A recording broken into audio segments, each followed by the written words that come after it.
আমি সুতপা। সুতপা ট্রাভেল ব্লগে আপনাদের সবাইকে স্বাগত। ঐতিহাসিক শহর মুর্শিদাবাদ ভ্রমণের শুরুতে আমরা দেখে নিয়েছি ধনী ব্যবসায়ী দুগার পরিবারের নির্মিত কাঠগোলা বাগান বাড়ি, যে বাড়ির সাথে জড়িয়ে রয়েছে পলাশী যুদ্ধের অন্যতম ষড়যন্ত্রকারী মীর কাসিম, জগৎ শেঠ সহ আরো অন্যান্যদের নাম। এবারে চলুন প্রথমে আমরা যাই জগৎ শেঠের বাড়ি। এখান থেকে যার দূরত্ব ওই 1 কিলোমিটার। বর্তমানে এটি একটি মিউজিয়াম। ভিতরে ঢোকার প্রবেশ মূল্য 30 টাকা। চাইলে এই বাড়ির ইতিহাস গল্প সহ ঘুরে দেখতে পারেন একজন গাইডকেও নিয়ে। শোনা যায় জগৎ শেঠের আগের বাড়িটি ভাগীরথী নদীর তলায় ডুবে গেছে। বর্তমান বাড়িটির নির্মাতা মহতব চাঁদ ও স্বরূপ চাঁদ। শেঠেদের এই দুই ভাইয়ের নাম সমসাময়িক বাংলার ইতিহাসে কুখ্যাত নবাব সিরাজদৌল্লার বিরুদ্ধে ষড়যন্ত্রকারীদের মধ্যে অন্যতম। আসলে জগৎ শেঠ বলতে কোনো একজন ব্যক্তিকে বোঝায় না। জগৎ শেঠ একটি উপাধি মাত্র, যারা ছিলেন ধনকুবের। শেঠ পরিবারের সঙ্গে ইংরেজ কোম্পানির ব্যবসায়িক সম্পর্ক ছিল। জগৎ শেঠ যেমন নবাবকেও টাকা ধার দিতেন, ঠিক তেমনি বিদেশি কুটিয়ালরাও তার কাছ থেকে টাকা ধার নিতেন। নবাবী টাকশালের খবরদারি করতেন জগৎ শেঠ। টাকা মোহর তৈরি করে তারা কমিশন পেতেন। জৈন সম্প্রদায়ের ফতেচাঁদ ছিলেন প্রথম জগৎ শেঠ। পলাশী যুদ্ধে নবাব সিরাজদৌল্লার পরাজয়ের পিছনে ষড়যন্ত্রকারীদের মধ্যে এই শেঠ পরিবারও যুক্ত ছিল। কিন্তু ইংরেজ কোম্পানি বাংলার দেওয়ানি পাওয়ার পরে শেঠেদের সেই রোজগার বন্ধ হয়ে যায়। 1772 সালে যখন মুর্শিদাবাদ থেকে টাকশাল কলকাতায় নিয়ে যাওয়া হয়, জগৎ শেঠদের আর টাকা পয়সা তৈরি করার অধিকার থাকে না। তখন থেকে জগৎ শেঠের জাদুঘরে রয়েছে শেঠ পরিবারের ব্যক্তিগত জিনিসপত্র, যার মধ্যে অতীত যুগের মুদ্রা, মসলিন ও অন্যান্য অসাধারণ পোশাক, সোনা ও রূপোর সুতো দিয়ে তৈরি বেনারসি শাড়ি।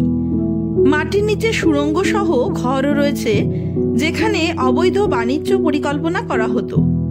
এই বাসভবনে তৈরি টাকশালের নিদর্শনও রয়েছে।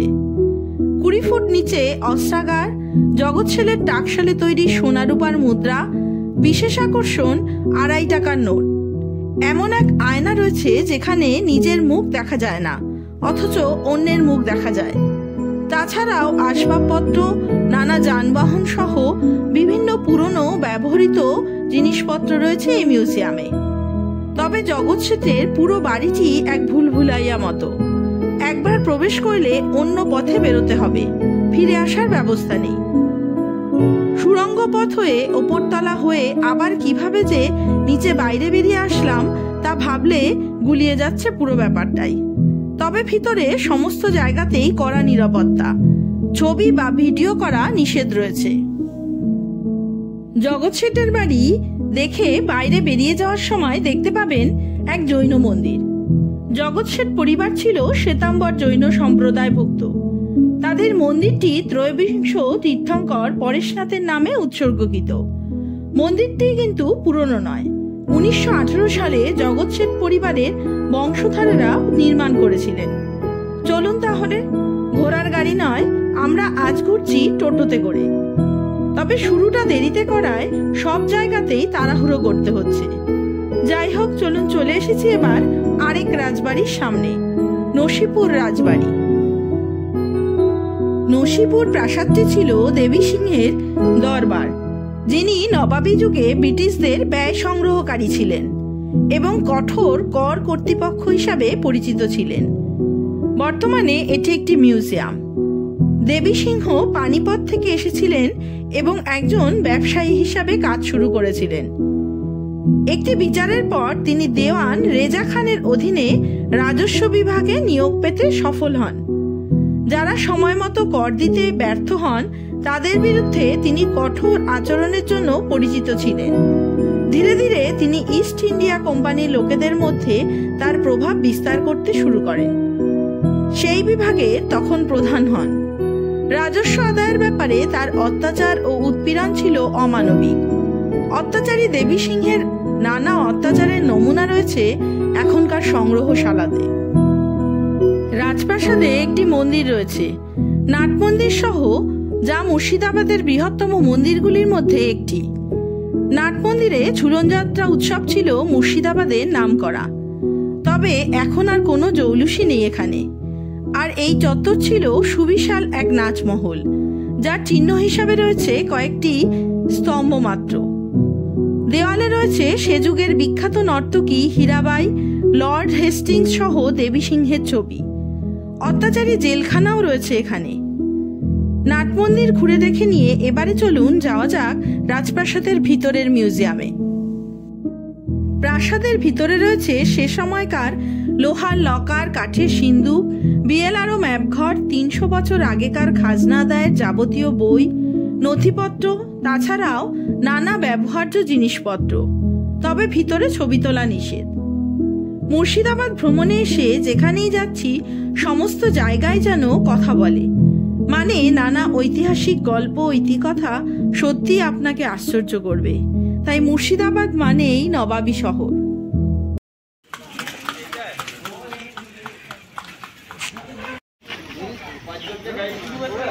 কি আছে এখানে? স্পটটার নাম কি?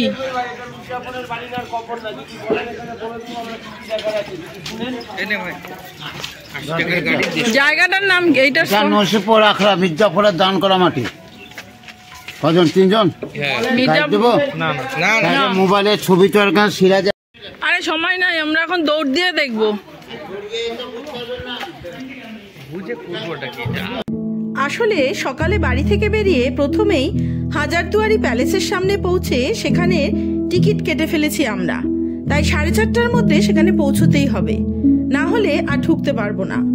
এখন চলুন জলদি করে একবার ঘুরে নিই নসিপুর আখড়া। রাজস্থানে স্বামী রামানুজের শিষ্য ধর্মপ্রচারের জন্য মুর্শিদাবাদের জাফরগঞ্জে এই আখড়াটি প্রতিষ্ঠা করেন। মির্জাফরের পুরো নাম মীর মোহাম্মদ জাফর আলী খান, সেই হিসাবে এখানকার নাম জাফরাগঞ্জ। মির্জাফর নিজের পাপ স্খলনের জন্য এই জমি দান করেন মহন্ত লক্ষণ দাস মহারাজকে। তার পরবর্তীকালে এই আখড়ার প্রতিষ্ঠা, এখানকার রথযাত্রা আজও বিখ্যাত। তাই আখড়ার ভিতরে আছে এক মিউজিয়াম, যেখানে আছে নানান ঐতিহাসিক নিদর্শন, ঐতিহ্যময় আসবাবপত্র, পুরনো যুগের রান্নার সরঞ্জাম সহ নবাবদের নানা জিনিসপত্র। তাছাড়াও মহন্তের ব্যবহৃত 16 টাকার খাট। তবে ছেলেদের বেশি পছন্দ সে সময়ে 80 টাকা দামের এক লেডি বেবি অস্টিন গাড়ি। সামন্ত গোবিন্দ দাস আচার্য মাত্র 80 টাকায় মির্জাফরের বংশধরের কাছ থেকে কিনে নেন এই গাড়ি। এখান থেকে বেরিয়ে পাশেই রয়েছে পলাশী যুদ্ধের জন্য ইতিহাসখ্যাত বিশ্বাসঘাতক মির্জাফরের বাড়ি। তবে আজ এই বাড়িতে কেউ থাকেন না, পর্যটকদের কটূক্তির ভয়ে। তাই ধ্বংসাবশেষই পড়ে রয়েছে সামনের এই গেটটি, যাকে আমরা নিমখারানের দালান বলেও জানি। হ্যাঁ, মসজিদ আছে, ধ্বংস হয়ে গেছে মসজিদ। মির্জাপুরের পার্সোনাল মসজিদ। পার্সোনাল মসজিদ। আর ওই ভিতরের মসজিদটা ওটা মসজিদের মেমারি যে আসলে যে বান্ধব করে যাবে না, ঢোকা নিষেধ না? মসজিদ না এটা, অন্য কিছু তো নেই। ও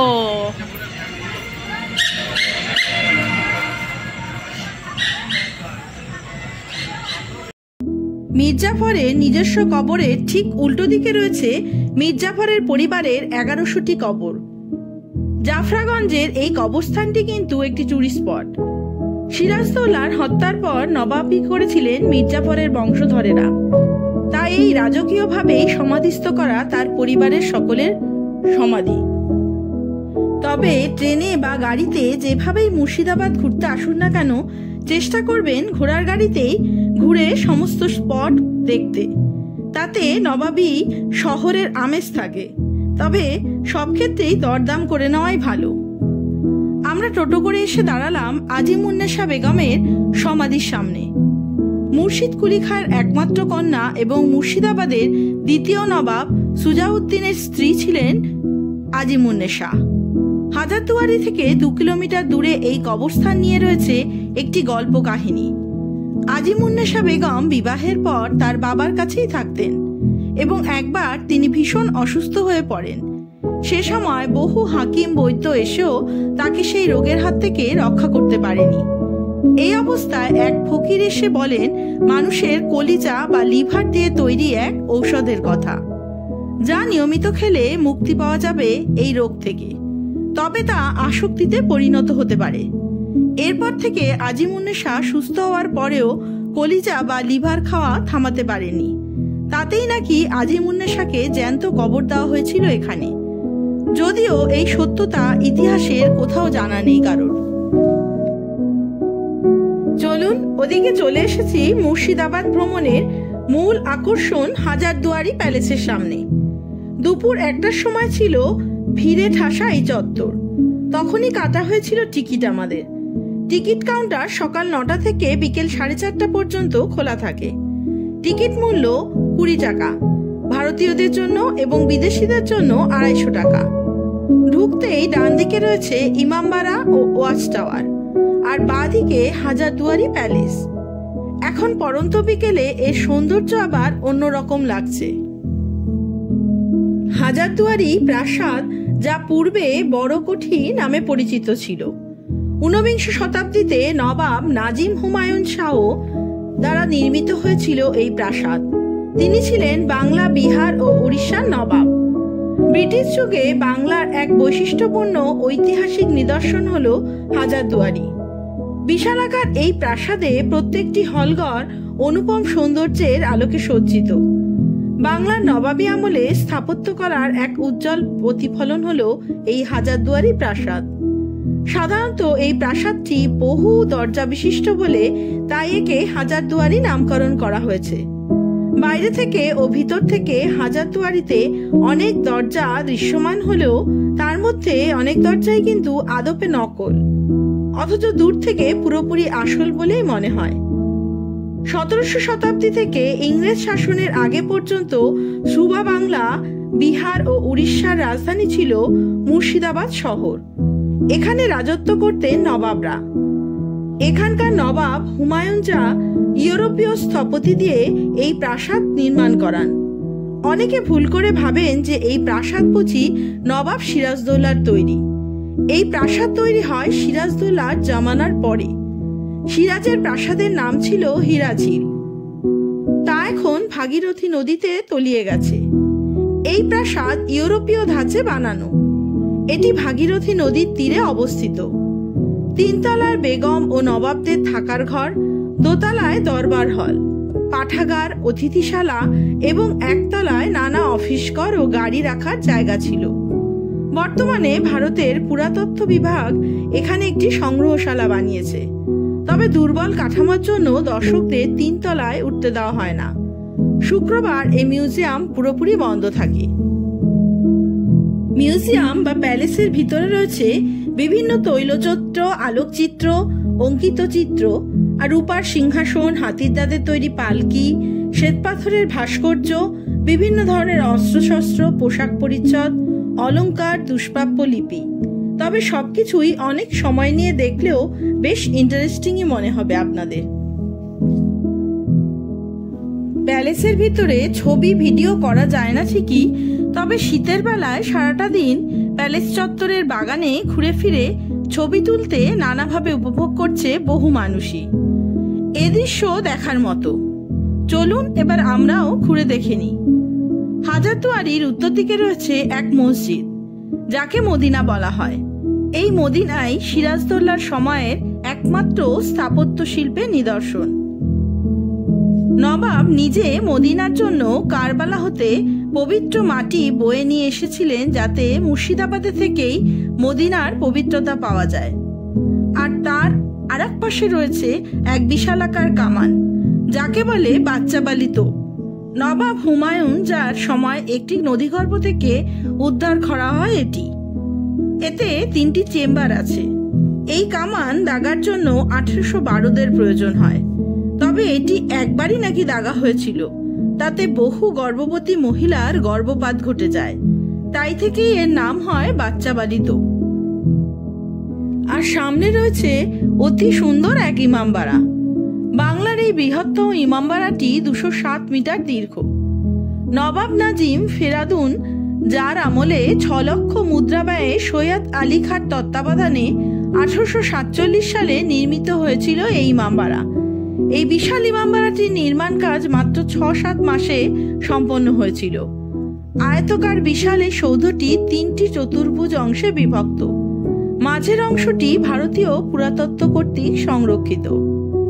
এর ভিতরে চতুর্দিকে রয়েছে বিস্তৃত প্রার্থনা কক্ষ এবং কেন্দ্রস্থলে বর্গাকার উচ্চ ভিত্তির ওপর উত্থিত গম্বুজ সমন্বিত মদিনা। এটি সারা বছরে মাত্র 10 দিন মহরমের সময় খুলে দেওয়া হয় সকলের জন্য। নবাব সিরাজদৌল্লার নির্মিত কাঠের ইমামবাড়া ধ্বংসপ্রাপ্ত হলে নবাবের মৃত্যুর 100 বছর পরে এই ইমামবাড়া তৈরি হয়েছিল। চলুন তাহলে 5:30 মতো বাজে। এবারে সবাই বুঝতে পারছি কিছু খেতে হবে। সকালবেলার পর আর কিছুই খাওয়া দাওয়া হয়নি আমাদের, তাই খাবারের সন্ধান করতে গেট থেকে বেরিয়ে খোঁজ করলাম কোনো রেস্টুরেন্টে। এবারে খুব খিদে পেয়েছে, খাবারের খোঁজে যাচ্ছি রেস্টুরেন্টে।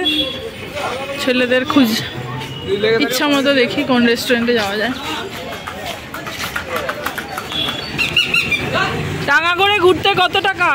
টাঙ্গাগড়ে ঘুরতে 7 জন কত? কত দূর ঘুরে নিয়ে যাবে?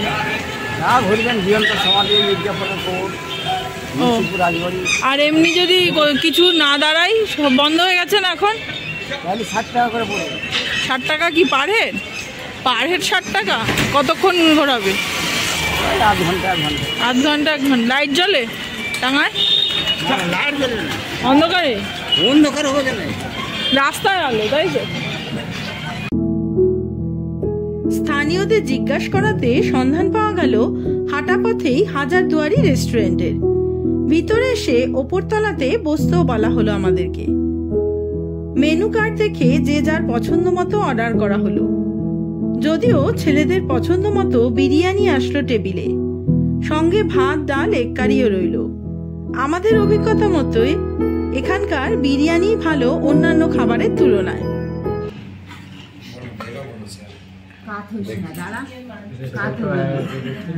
এবার আমাদেরকে, আমরা কি লাঞ্চ করছি না ডিনার করছি, কোনটা?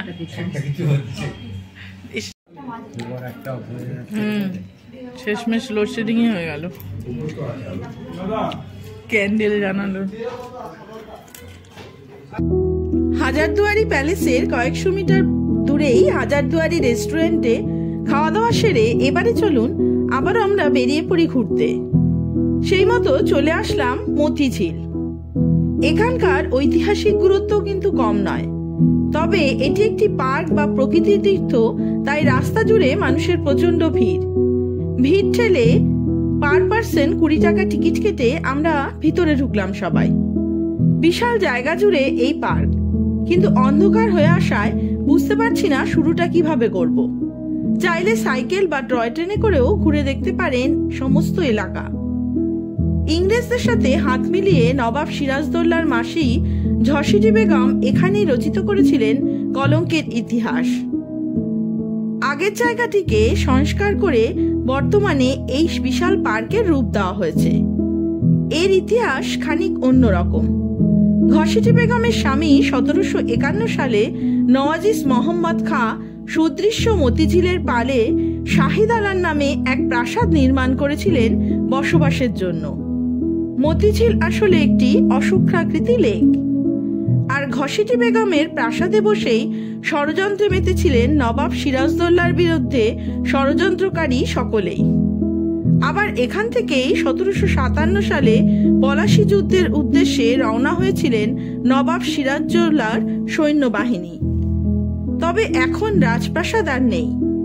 ইতিহাসকে জীবন্ত রাখতে রয়েছে ইতিহাসের নানা চরিত্রের মূর্তি। তবে আমরা বহুক্ষণ হেঁটেও পৌঁছতে পারলাম না সেই ঐতিহাসিক স্থানে। তাই মেলা সদৃশ পার্ক উপভোগ করেই চলুন আবার ফেরা যাক। বাকি রইল মুর্শিদাবাদের আরো নানা ঐতিহাসিক স্থান, যার জন্য আবারও আসার ইচ্ছে রইল মুর্শিদাবাদ ঘুরতে আরো একবার। এখনো বাড়ি ফিরতে আমাদের ঘন্টা 4, তাই রাস্তায় নিলাম একটা চা বিরতি। ইচ্ছা আছে রাতের খাবার কৃষ্ণনগরের মাদারসাটে করে তারপর বাড়ি ফিরবো। আজ তবে এই পর্যন্তই থাক।